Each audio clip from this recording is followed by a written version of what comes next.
어렵게 성사된 이른바 명락회동.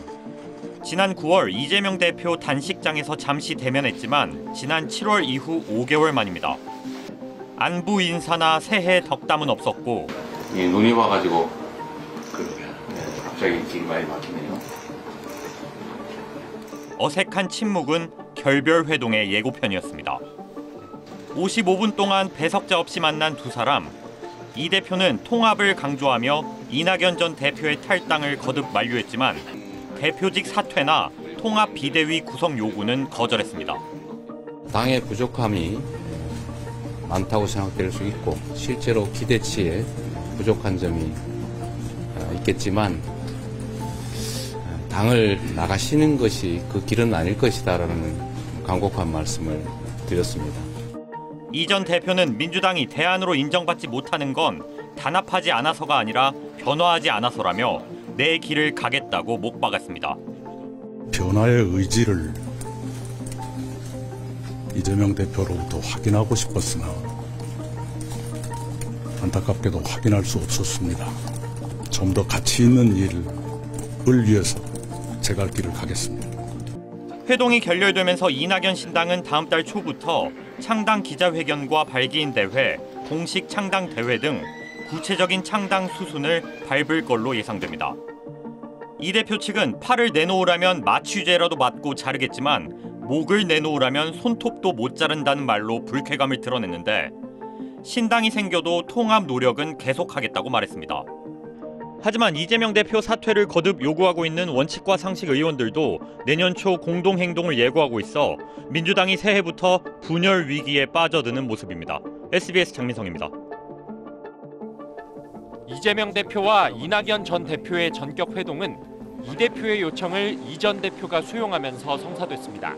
조금 전에 좀 연락이 돼서 어떻게든지 이제 저희가 통합의 기조 위에 우리 국민들께서 실망하지 않으시도록 해야 되기 때문에 오신다거나 그러면 만나야죠. 당연히 무슨 피할 이유도 없고 피하고 있는 것도 아니고요. 이 전 대표가 다음 주 거취를 표명한다고 밝힌 상황이라 두 사람이 갈등을 잠재울 합의에 이를 수 있을진 미지수입니다.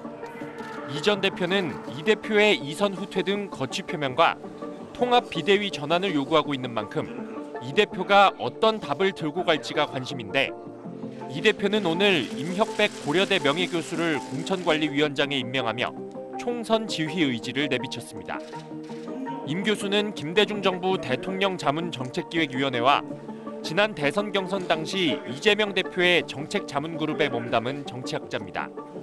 동교동계 육선 출신인 이석현 전 국회부의장이 탈당과 이낙연 신당 참여를 선언하면서 신당 창당을 준비하고 있다고 밝혔고 김부겸, 정세균 전 총리 측은 공관위원장 임명 소식에 실망감을 내비쳤습니다. 통합해법 대신 나는 나대로 가겠다는 것 같아 우려스럽다. 그냥 본인의 행보를 한 것으로 보인다며 이 대표가 당내 통합 방안 등 요구에 답을 내놓기 전에 공관위원장을 임명한 걸 부정적으로 평가했습니다. SBS 원종진입니다. 밝은 표정으로 시작된 이재명 민주당 대표와 정세균 전 총리의 오찬 회동. 정 전 총리는 당의 분열을 막고 수습할 책임과 권한은 대표에게 있다며 총선 승리를 위한 특단의 대책을 이 대표에게 주문했습니다. 백범 김구 선생이 윤봉길 의사 거사전에 말했던 낭떠러지에서 손을 놓는다는 뜻의 현의 살수를 언급하며 결단을 촉구했습니다. 필요할 때 결단이 필요하다라는 뜻으로 말씀을 하셨고 그렇게 하면 당도 나라도 그리고 대표에게도 좋은 결과가 있을 것이다 라는 말씀을 하셨습니다. 현의 살수는 2006년 열린우리당 정동영 의장이 지방선거 패배 뒤 물러나면서도 썼는데 이 전 대표의 이선 후퇴 등 희생을 압박한 거란 해석이 나왔습니다. 이 대표는 비상한 시기라는데 공감하며 국민 눈높이에 맞는 혁신과 당내 통합을 조화롭게 하기 위해 최선을 다하겠다고 밝혔습니다. 이 대표 측은 권한과 책임을 갖고 통합과 혁신에 나서라는 것으로 이선 후퇴와는 거리가 있다며 이낙연 전 대표와 만나기 위해 노력하고 있다고 강조했습니다. 이런 가운데 조국 전 장관은 내년 총선 범민주 진영이 개헌선인 200석 이상을 얻으면 윤석열 대통령 임기를 줄일 수 있다고 주장했습니다. 개헌을 하면서 대통령의 임기를 단축하는 부칙 조항을 넣게 되면 사실상 탄핵의 효과를 얻을 수 있다고 생각합니다. 예를 들어서 내년 12월에 대선을 하는 걸로 헌법에 넣으면 20년 집권론에 200석 낙관론까지 자만 경계령에도 불구하고 잊을만 하면 터져나오는 압승 전망에 당 지도부는 곤혹스러워하고 있습니다. SBS 정반석입니다.